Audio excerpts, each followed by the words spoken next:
This is the BiggerPockets podcast, show 666. In basketball, we had this concept called a 4-point swing. So imagine that you're on a fast break, you got a wide open layup, you miss it, the other team gets the rebound, they throw the ball the other side, and then they get an open layup. It's not that they scored 2 points, it's that you lost 2 points and they scored 2 points, equaling a 4-point swing. That's like the worst thing that can happen. The same is true if you don't house hack. Not only are you not raising rents on your tenants, but you're having them raised on you. That doubles the impact of the power of real estate, but it's working against you. When you own the asset, you're getting the 4-point swing in your favor. Hey everyone, this is David Greene, your host of the BiggerPockets Real Estate Podcast, here today with a Seeing Greene episode. If you haven't heard one of these before, on these episodes, we take questions from you, the BiggerPockets community, and have me answer them with my experience with investing in real estate. I try to teach, I try to share, and I try to give advice to the people who are submitting questions so that they can grow their wealth in real estate, similar to how I was able to do for myself and get out of that job you hate and into a life you love. Today's show is pretty awesome. So I bring some clarity to house hacking in an expensive market. This is a question that comes up all the time. People don't quite understand the right way to house hack or how it can be so powerful. So I get to kind of expand on that point and give some really good advice to one of our listeners who is in Sacramento, California and having a hard time finding a deal that works. We talk about what to consider when you are an agent and you are also trying to wholesale or wholetail a deal, the right way to get into that. And then we talk about scaling using DSCR products. So DSCR products are loans that take into account the income from the property, very much like commercial property is evaluated, not the income of the borrower. And I come up with kind of an entire plan for a firefighter who's trying to scale their portfolio, but concerned about prepayment penalties. All that and more on today's show. Before we get into it, today's quick tip is we're nearing the end of September, which means right around the corner is October. And October, from a realtor's perspective, is when the market starts to slow. We find less buyers are active in the market during the winter months, especially during the holidays.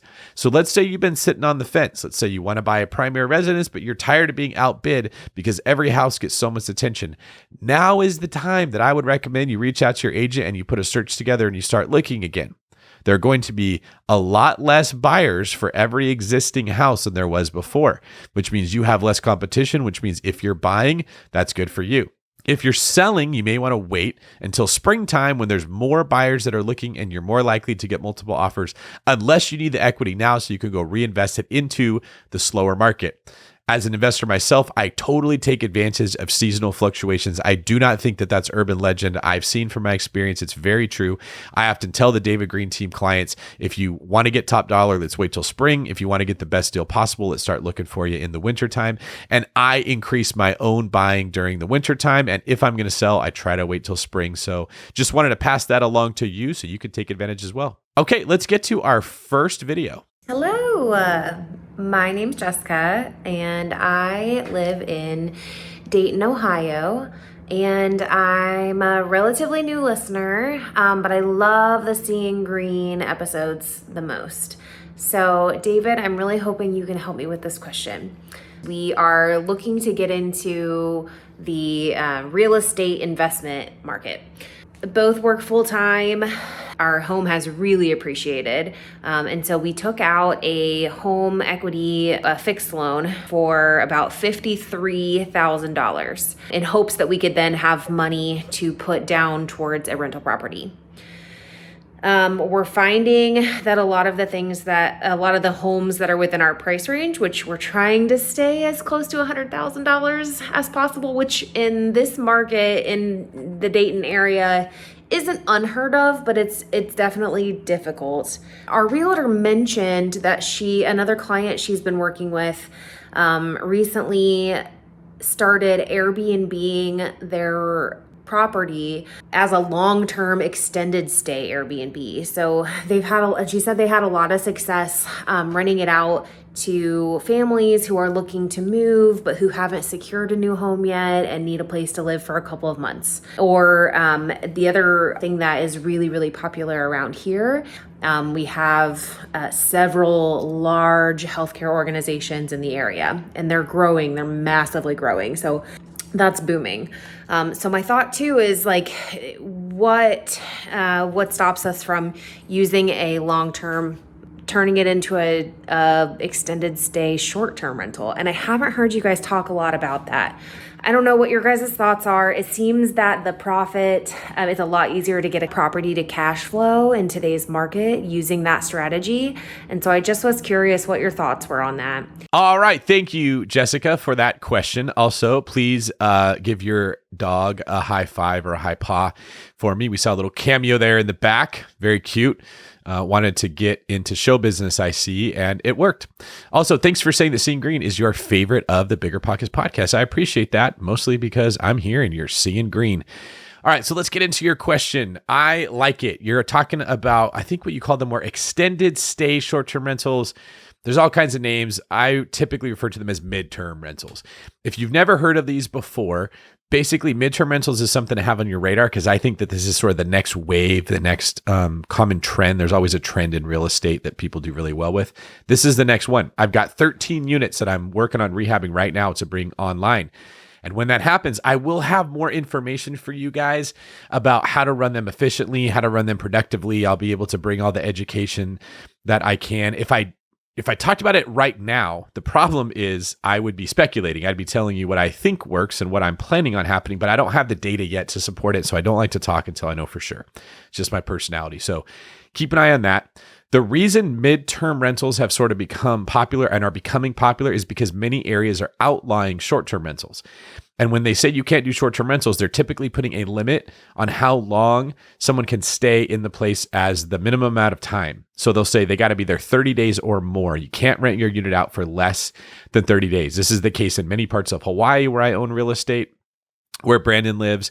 And then other municipalities are sort of adopting this because the neighbors don't like these people coming in for 2 days and throwing big parties and kind of bringing a bad name on short-term rentals. So because there's moratoriums put in place and laws being changed that force someone to stay in a rental for 30 days or more, you're seeing a lot of people that are owning real estate are getting into catering to people that would stay somewhere for that long. And who is that going to be?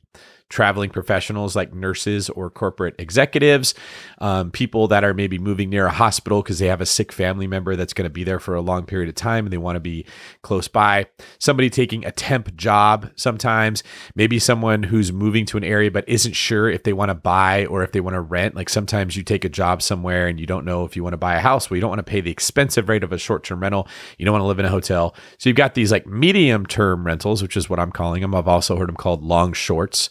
Extended stay short-term rentals was the phrase that you came up with there. And that's what we're doing is they're furnished just like a short-term rental. They operate just like a short-term rental, but you don't charge as much because you're not renting them out nightly. And they're a little bit less work on the spectrum of tons of work versus very little work. Tons of work tends to have higher profit margins. So maybe I look at it like short-term rentals are at the very, very end where you get the most profit, but the most work. Long-term rentals or traditional rentals are on the other side, the least amount of work and the least profit, and midterm are right there in the middle. So I'd like to be able to tell you more about it. I don't know for sure. I'm anticipating it's going to be very good. I've got 3 properties that are all in California that I currently bought, and 2 of them are BRRRRs and 1 of them is not, but I still had to do a rehab to basically get the houses ready to be in really good shape so that I can rent them out to traveling professionals. I think in areas like California that allow ADUs. So we have a law in California where you are not allowed to restrict a homeowner's ability to have an ADU. Cities cannot say you can't build an ADU. We're actually allowed to have up to 3, a regular house, an ADU, and a junior ADU. Of course, there's permitting and code requirements you have to follow, but this is a great market for something like that because you can turn one property into 3 different units and rent them out to traveling professionals and get much more rent than traditional rentals. Now, before I get into like the details I can't share because I don't know yet, I do want to bring this up as a point to be aware of. I would anticipate that like you knew that short-term rentals weren't going to last because the neighbors complain. So if you were paying attention, you would have anticipated like I did that medium-term rentals would be the next phase. My guess here, and I don't know this is me trying to put on my crystal ball, which looks a lot like my head, is that you're going to start to see a lot of tenants that start complaining that there are no places left that are affordable to rent because all of the real estate investors that were using existing inventory that they own to rent to traditional rentals long-term, many of them have moved into short-term, and now you're going to see them getting into medium-term, which means of the rentals that were out there, there's less supply for long-term tenants, and they're going to start complaining. When that happens, you typically see politicians pass laws either at the federal, state, or local levels that restrict your ability to use rentals maybe as a medium term or short term. So again, there is no quick answer to real estate. You always have to be adapting. You need to be listening to podcasts like this and staying ahead of the information curve so you don't get stuck with an asset that you can't use the way you intended. I would expect some backlash from the tenant pool that have been renters for a long time as they see their ability to find places to rent is diminishing and the rents are going up on those significantly because the supply is restrained. So to sum up what I just said, I think the future is midterm rentals. I think after that, you're going to see laws that are passed that force landlords to rent their places out as long-term rentals. And that if we don't build some more freaking houses in some of the busiest areas, this is going to constantly come back to make investors look bad.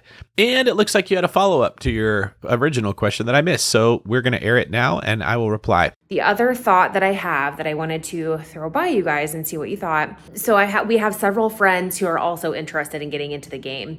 Accumulatively, we could probably put money down on a very nice or multi-home property and do a long-term rental that way. And we have friends who have a little bit more experience than we do, who are interested in partnering.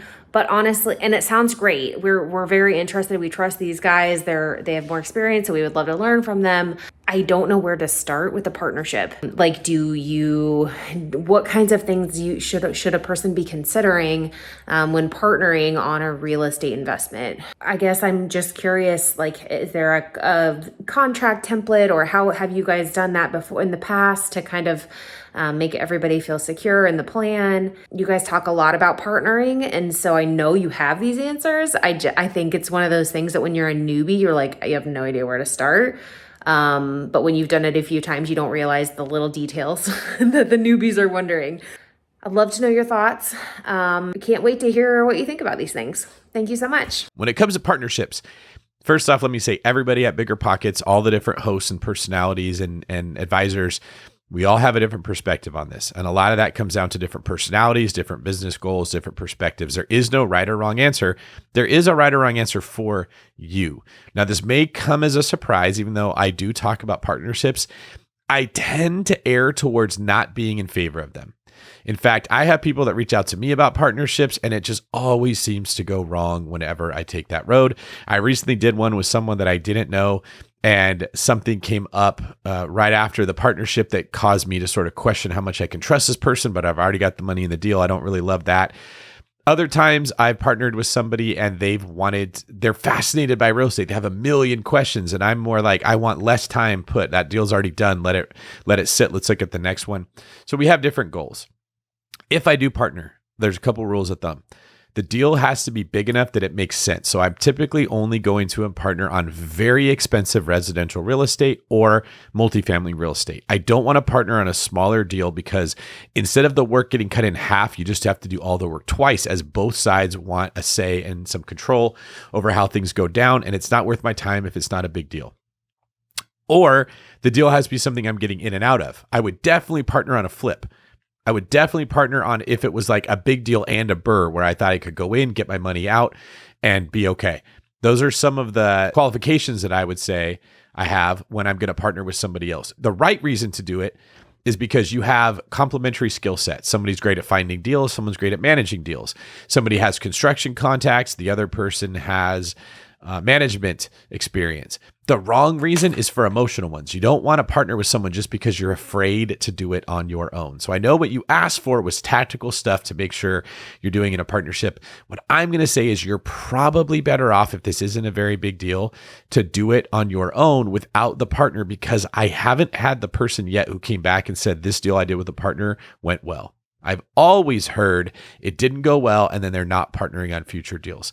The only exception is if you are going to partner in a company, and that company is going to own several properties, and this is someone you've known for a long time and you trust.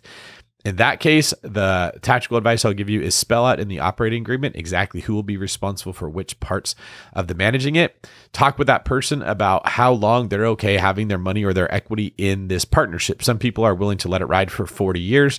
Other people want to get that money in and out in 6 months or 2 years, and you will have conflict with your partner if you're not on the same page as far as the time horizon of the velocity of that money, how soon you want to see it returned to you. Thank you for reaching out. This is also a really good question to put in the forums and see what different people on BiggerPockets have to say about partnerships that they've had that went well or went poorly. Last pieces of advice that I will give you. Take all the questions that you're asking me right now, put them in a Google document and sit down with your partner and say, here's what my questions are. How do you think we should handle each of these things? And then see how many things you're on the same page with the partner. It's way better to ask more questions than less. And then finally, you can search BiggerPockets for partnerships. We've done episodes with Rob and I talking about the house that we bought in Scottsdale together. Tony and Ashley on the Rookie podcast have done several episodes on partnerships. There's much more available to you than I could possibly answer on an episode like this. If you go to BiggerPockets and search both the forums and the podcast for partnerships, let us know what you find. All right, our next question comes from Tommy C. in Georgia. Tommy says, I'm a real estate broker in Georgia and an investor. My favorite people to represent are other investors. I've grown my business like crazy over the last 5 years. I did 27 million last year and over 160 transactions. The first quarter, I'm already at 63 transactions and 8 million in sales. My question is, how do I grow a team of agents that want to work with investors to help me serve more clients? What should I look for in those agents?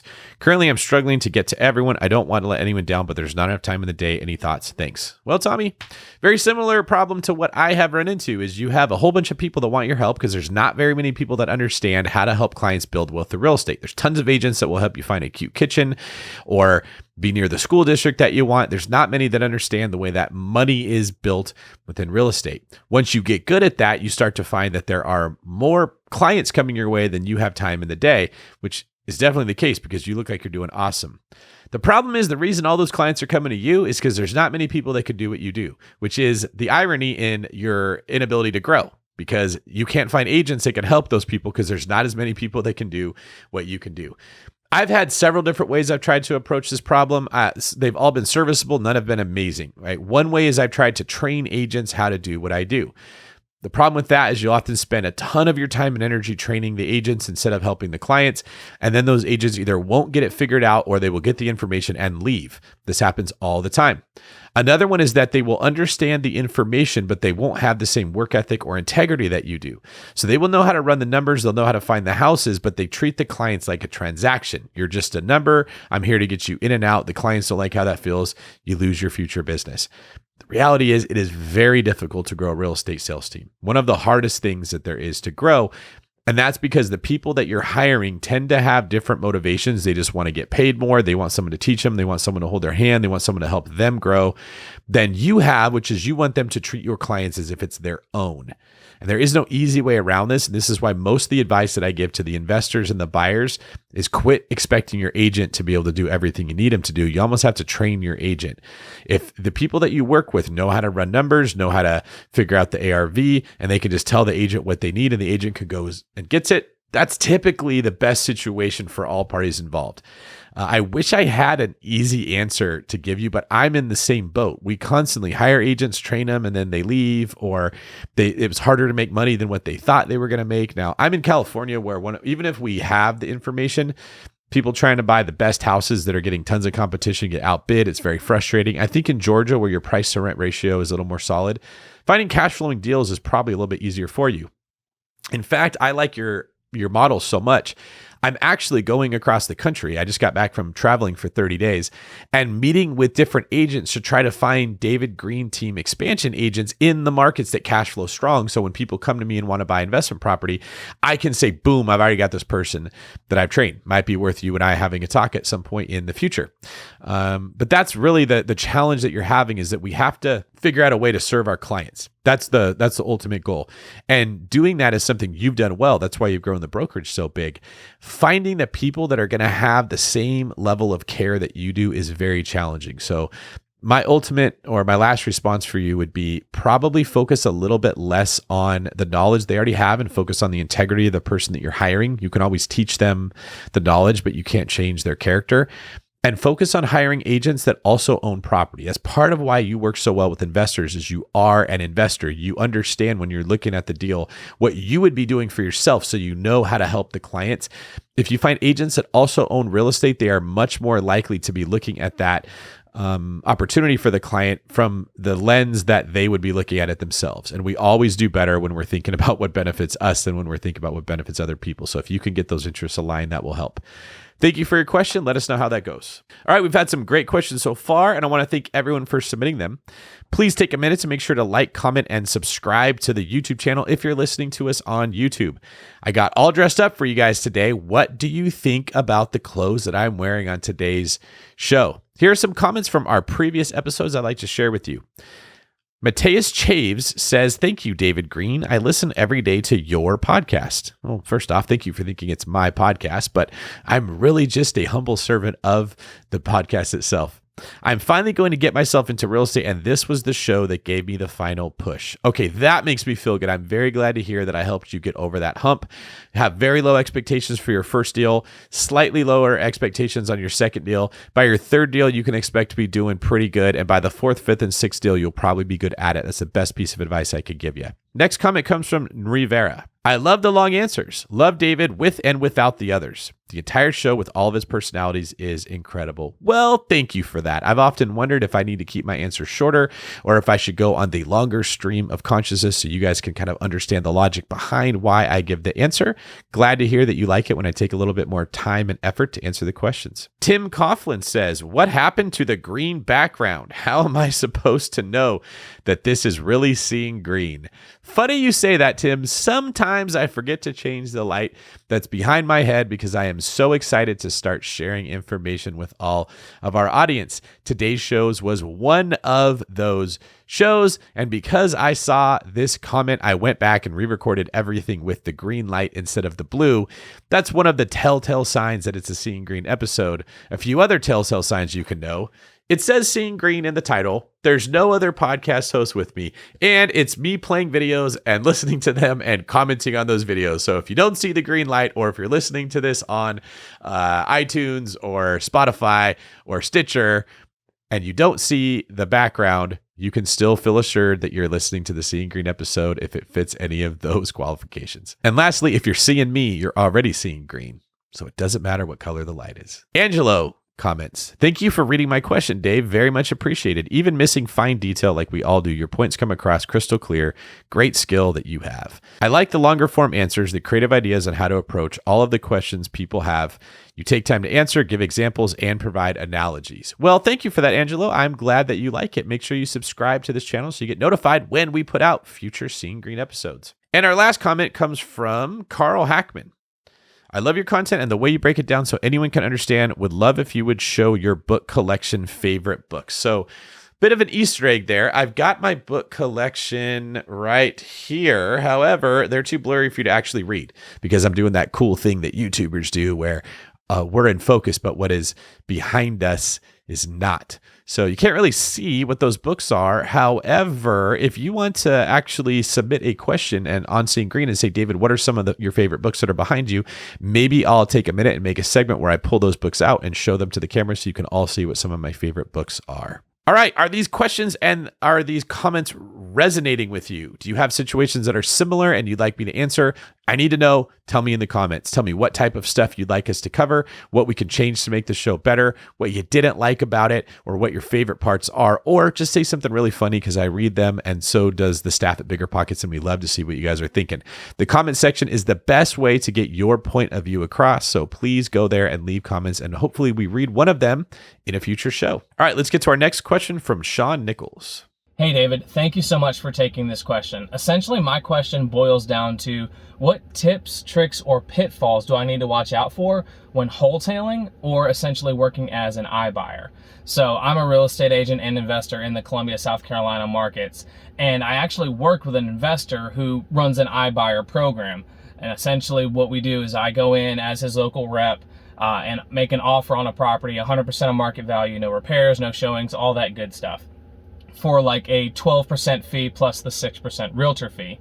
Or we give them the option, hey, you can either sell it to my investor or I can put it on the market for you at just a 6% fee. And he's willing to do it for any property under $1 million.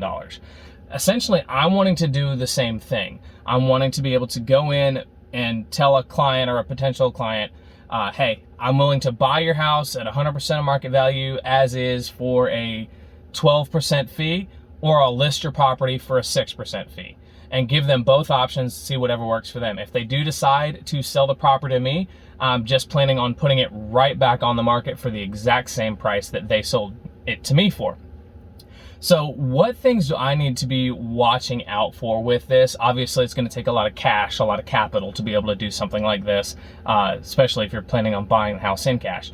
But I'd love your opinion on things I need to watch out for. Obviously, I don't want to be like Zillow and go in and offer what this estimate is and go broke. So any advice or feedback you can provide me, I'd really appreciate it. Thanks. Talk to you soon. All right. Thank you, Sean. A few things that you are indeed going to need to look out for.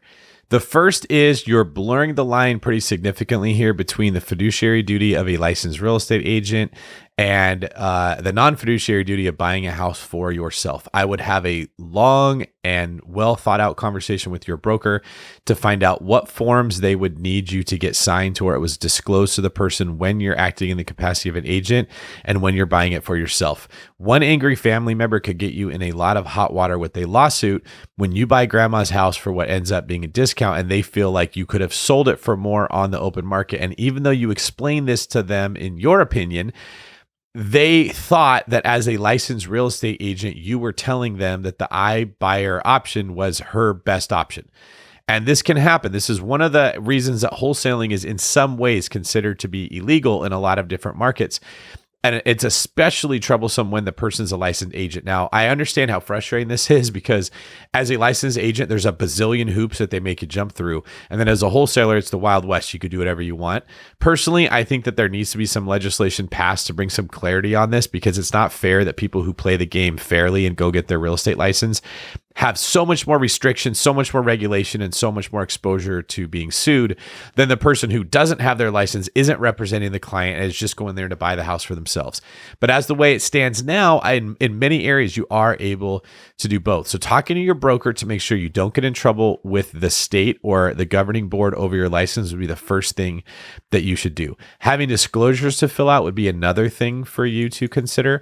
Now, the third piece would just be your personal exposure. If you're going in and you're paying fair market value for houses like what the iBuyer person you work for is doing, or if you're trying to get them at lower priced houses, but you don't have cash, you actually have to think about you're taking on some risk. If you're going to borrow money from a hard money lender, if you are going to borrow private money, if you're going to take out a HELOC, like where's this cash going to come from? Because if you try to refinance out of these houses that you buy, you're only going to probably pull 75 to 80% of the value of the home out. That's about the LTV that you're going to get. So if you use cash to buy the property for 100% of the appraised value, and then you go get a loan on it, you're still going to be stuck with 20 to 25% of the money you borrowed from the hard money lender that you can't get out when you go to refinance into a conventional loan, which means that you probably have to be buying them at 20 to 25% under market value to not run out of capital, which now puts you back in the tricky spot where you're offering them significantly less to buy it yourself versus if you go sell it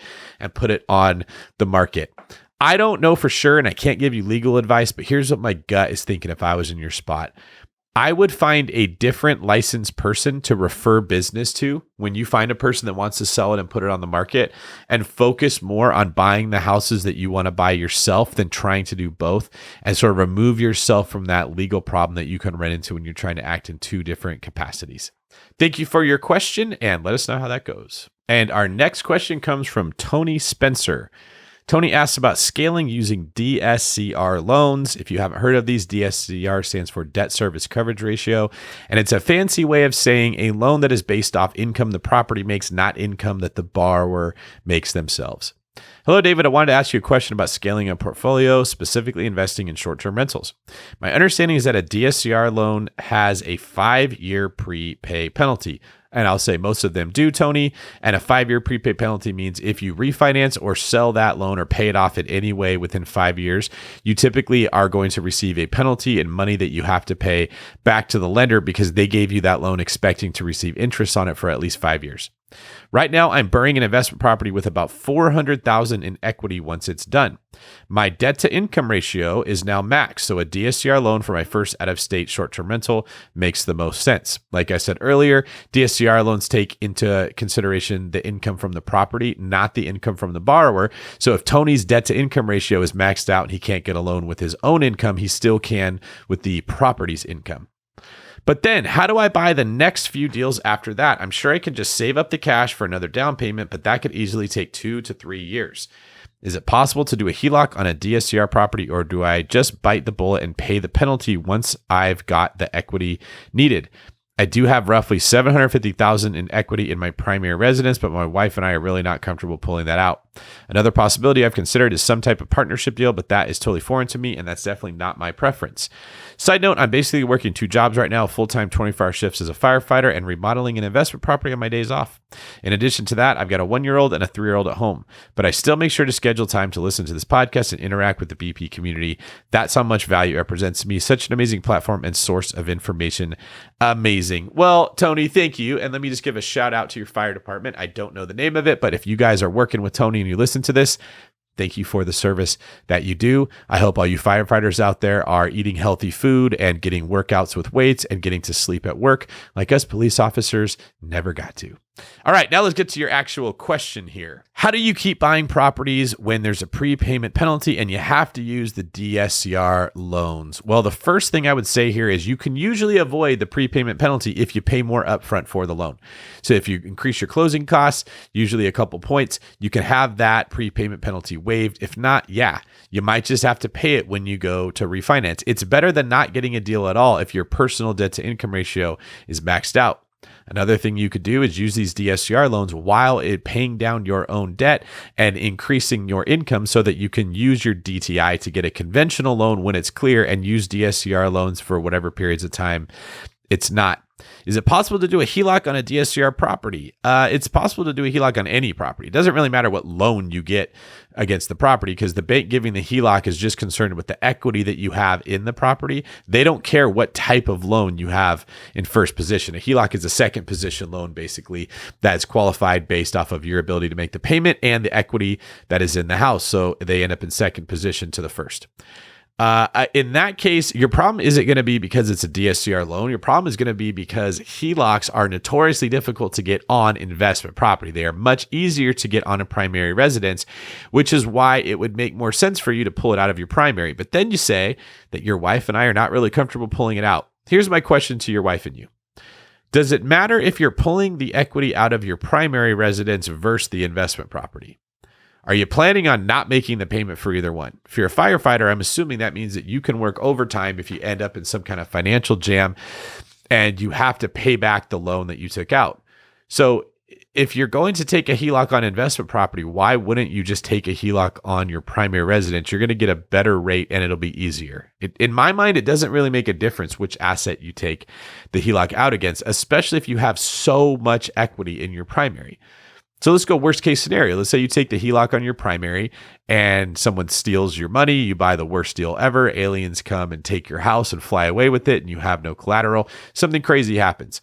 Well, you didn't borrow against the whole $750,000 that you had in your primary. You probably didn't need that much cash.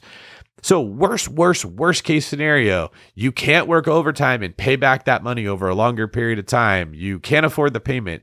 You sell your house because it still has a lot of equity. You pay off all the debt you have. You and your wife go house hack at a smaller house. Okay. That's not ideal, but that's not bad for a worst case scenario when you could be buying more real estate with the money that came from that, growing a portfolio that will pay your mortgage for you and your HELOC for you with the rental income that comes in. So I'd probably have the conversation about why are we afraid about taking a HELOC on our primary, see if you can get to the bottom of where those fears come from and maybe look at that differently. And then, you're probably going to have to use DSCR loans until your DTI is changed. And that's okay. If you got to pay a prepayment penalty, that's okay. If you don't want to pay the prepayment penalty, get the loan in the beginning and pay to not have it. You're just going to have to pay a little bit more upfront.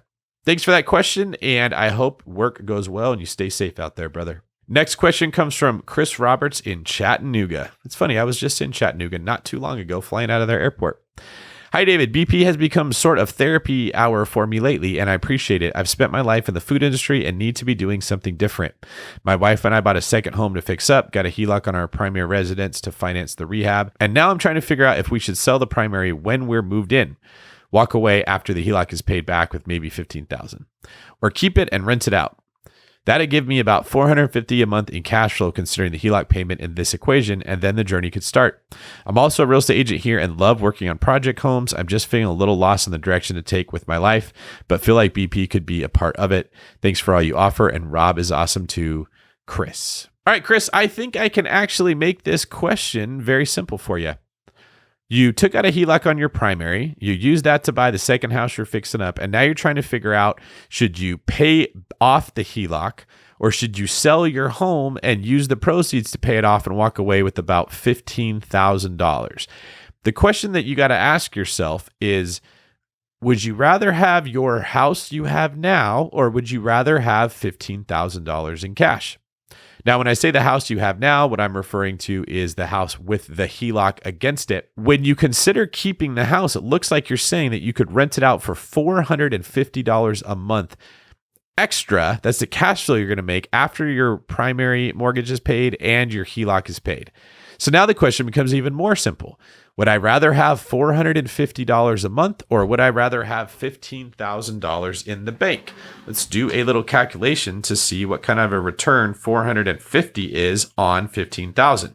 We're going to take 450 times 12, which is 5,400. Divide that by 15,000. And that's a 36% return on that money.